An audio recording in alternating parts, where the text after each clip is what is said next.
vamos a tratar de hacer esto lo más ameno posible. Ya tengo bastante experiencia enseñando en línea a partir de la crisis que se inició en marzo.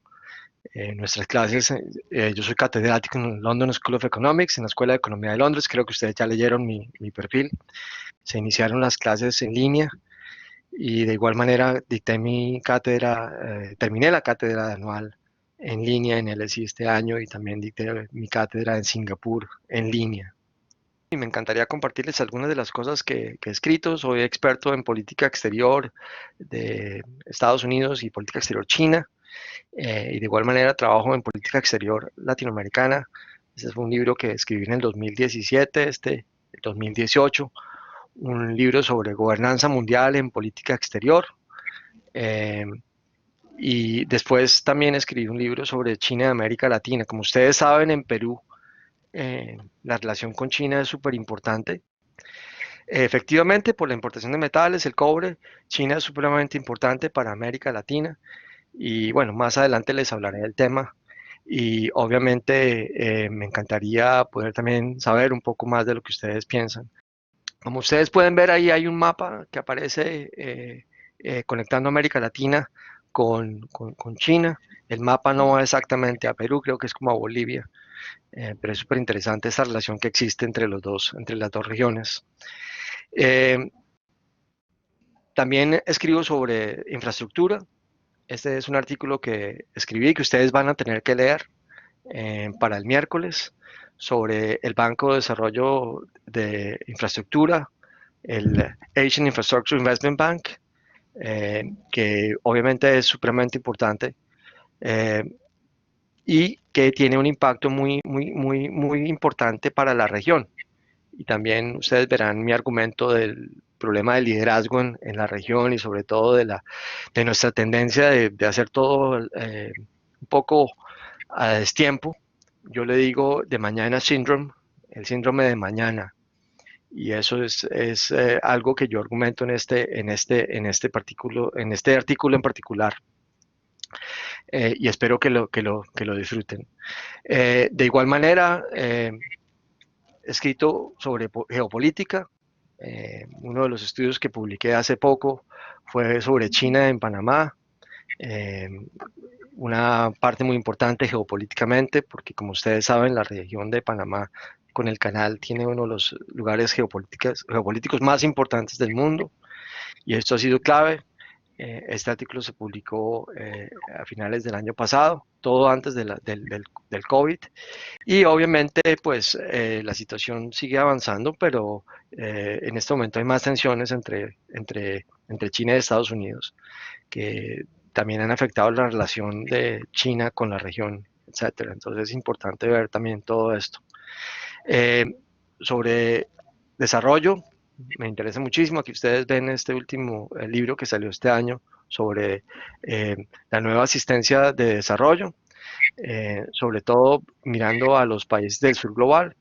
Es muy importante, sobre todo en el contexto de las economías emergentes, como la del Perú y como la de otras economías de la región, que estaban, en cierta manera, iban relativamente bien, con bajos y altos, pero con la situación del COVID-19, obviamente la situación es mucho más compleja y más difícil a partir de la nueva coyuntura que estaremos entrando.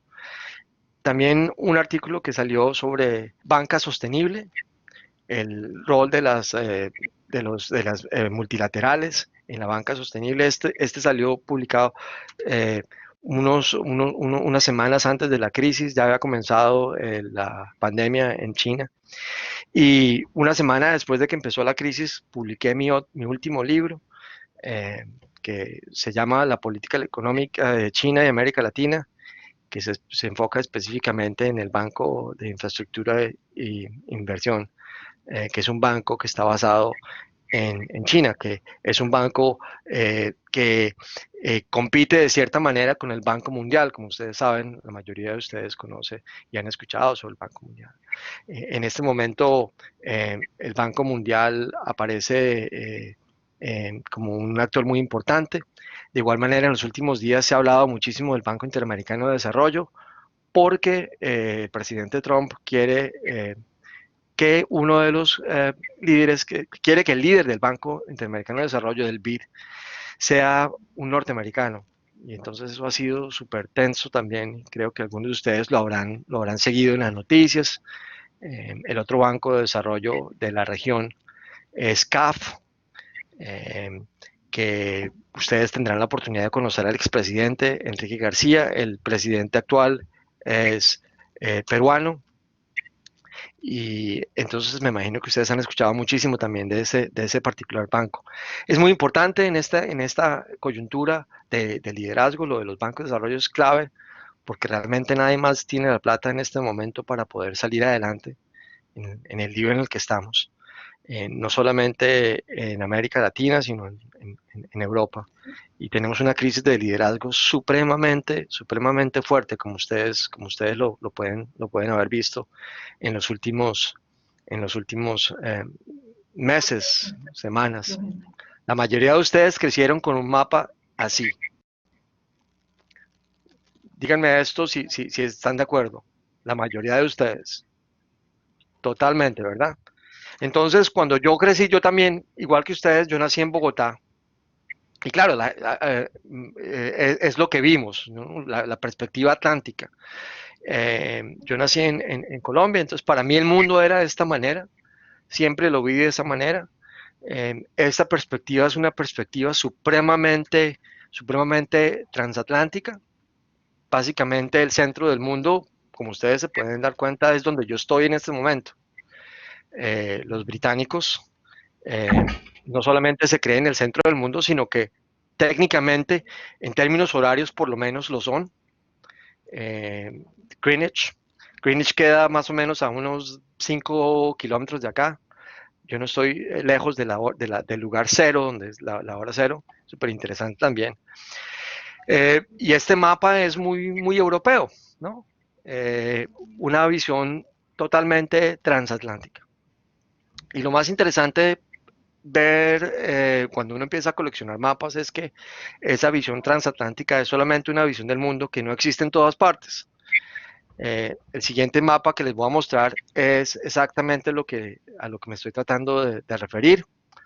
Este es el mapa con un corte pacífico, que es totalmente diferente, es igual al que ustedes ven detrás mío. Y a mí me parece súper interesante, por muchas razones, y me podría quedar aquí hablando sobre este mapa todo lo que quieran. Y la verdad es súper interesante porque de aquí, cuando uno ve esta visión del mundo, es totalmente diferente. Es totalmente diferente. Y el centro del universo o el centro del mundo no es el Atlántico, sino aquí es el Pacífico.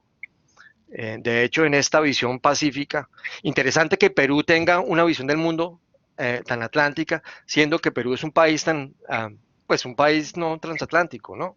Es súper interesante. Claro, el legado colonial, el legado también en la cercanía a Estados Unidos y el ver todo de esa manera, pero realmente un mapa que permite ver más las posibilidades del Perú y de los países de la cuenca del Pacífico es este mapa.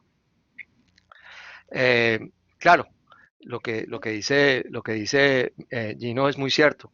El mapa de esta manera refleja los poderes coloniales. Entonces, los españoles y los británicos eran el centro un poco del desarrollo y el resto del mundo era como la periferia, ¿no?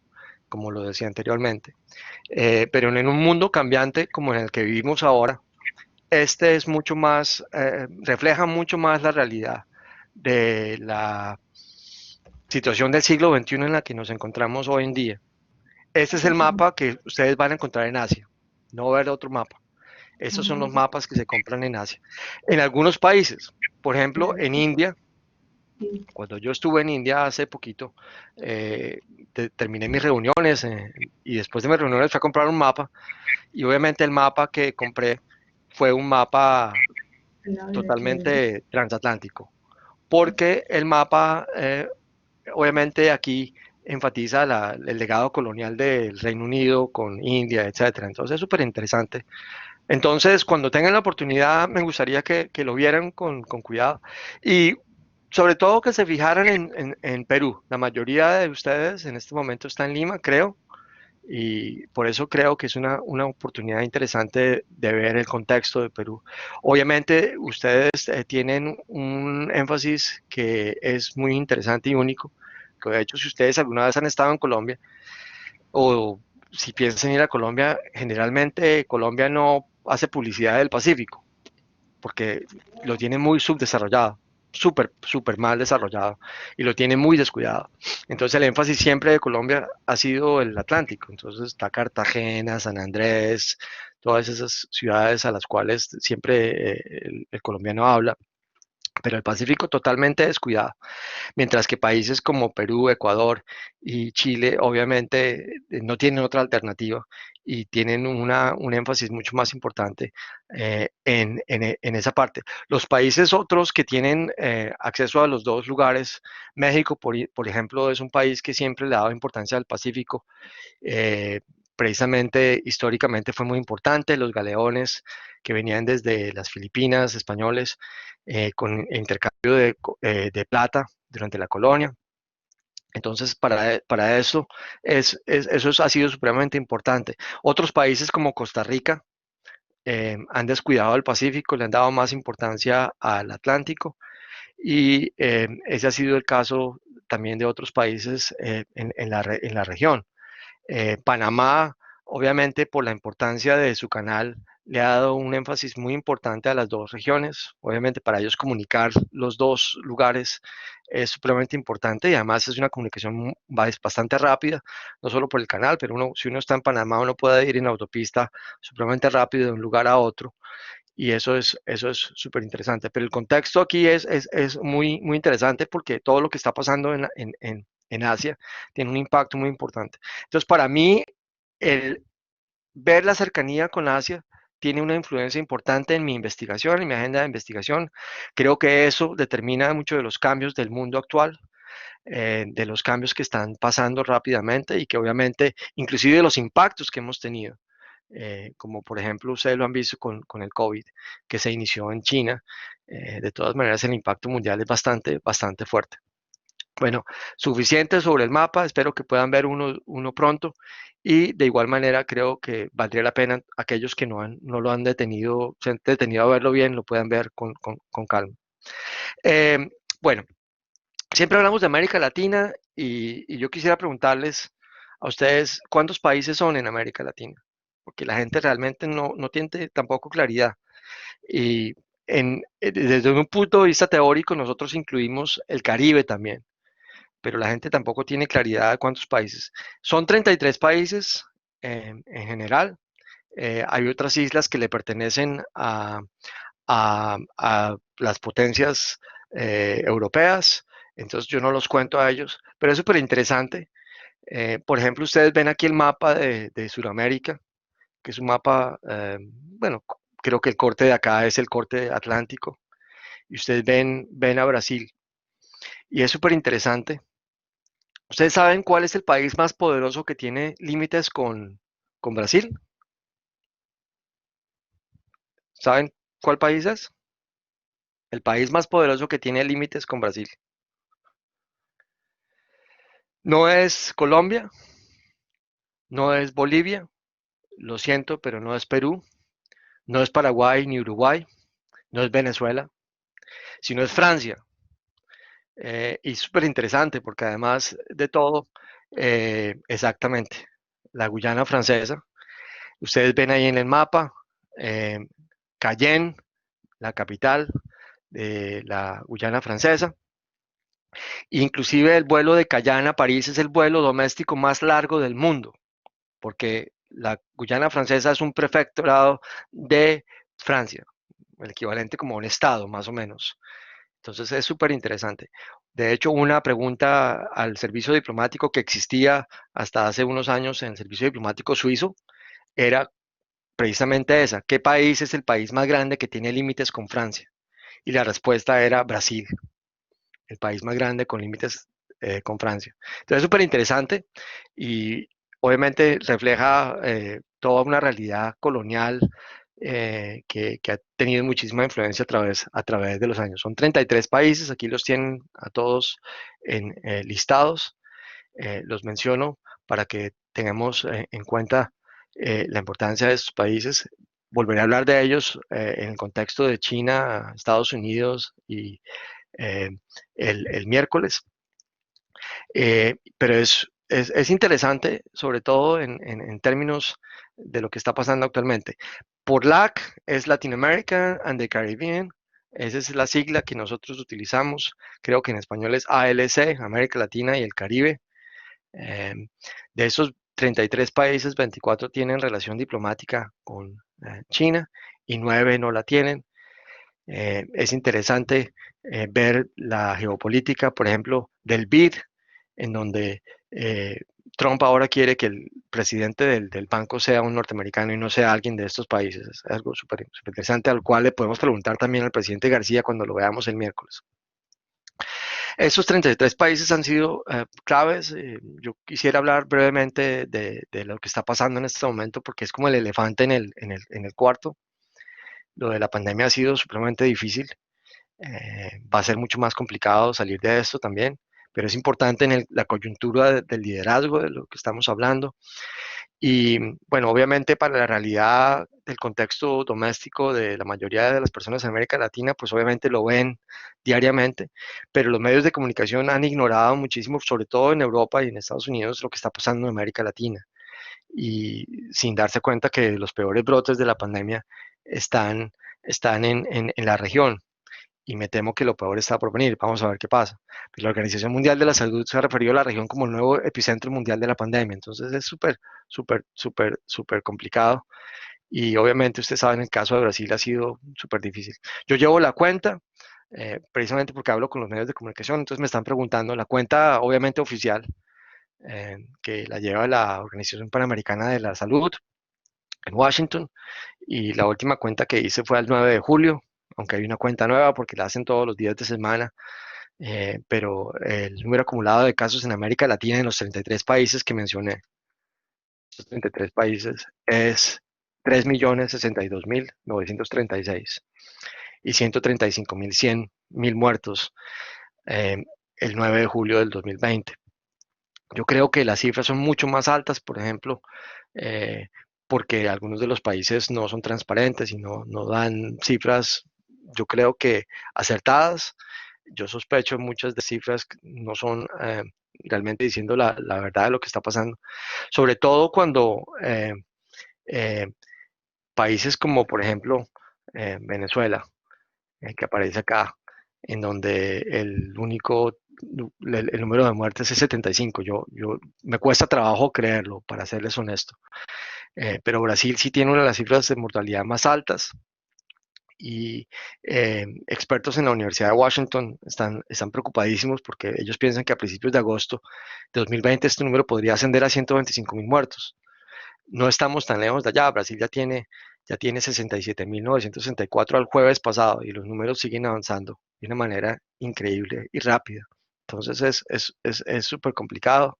Ahí también obviamente está el listado del Perú y pues la verdad no pretendo esto como algo crítico, simplemente una realidad, porque aquí la estamos viviendo también y la crisis de liderazgo en el Reino Unido y en Estados Unidos y en varias partes del mundo, obviamente es bastante aguda y bastante grave. Em, Pensando en lo que está pasando en el mundo, la respuesta exitosa a lo de COVID es muy interesante, sobre todo en esta coyuntura, porque cómo maneja uno el tema, ¿no? Entonces, ahorita en este momento todo el mundo está escribiendo sobre el tema. A veces gente que no tiene muy claro lo que está haciendo y lo que está escribiendo, empiezan a escribir simplemente porque quieren hablar del COVID. Y lo del tema es bastante complicado, porque efectivamente tiene que ver con muchos factores, sobre todo cuando salgamos de la crisis. Yo también soy muy optimista en que vamos a salir, pero dicen los expertos, sobre todo este experto que yo estoy citando acá, que me gusta muchísimo, se llama Francis Fukuyama, es un politólogo muy famoso, que hablaba de la Guerra Fría y muy famoso, se hizo famoso en los 90, cuando la Guerra Fría terminó. Yo me acuerdo en 1989, cuando el muro de Berlín se cayó, y después cuando realmente la Guerra Fría terminó en el 91. Eh, Él argumenta que para que los países deban tener una respuesta exitosa a la pandemia se necesitan tres cosas. Primero, capacidad del Estado, un aparato estatal competente. El segundo no lo traducí porque me gusta más en inglés, social trust, un gobierno en el que los ciudadanos confían y escuchan. Tercero, liderazgo, líderes eficaces. Y cuando me puse a pensar en el contexto nuestro, la verdad es que estamos en una situación bastante complicada. En Colombia dicen estamos en la olla, que significa en Latinoamérica vamos a tener problemas porque no solamente carecemos de un buen liderazgo, sino también las otras factores están bastante mal. Sin nombrar países específicos, creo que en realidad en la región generalmente estamos mal en este sentido.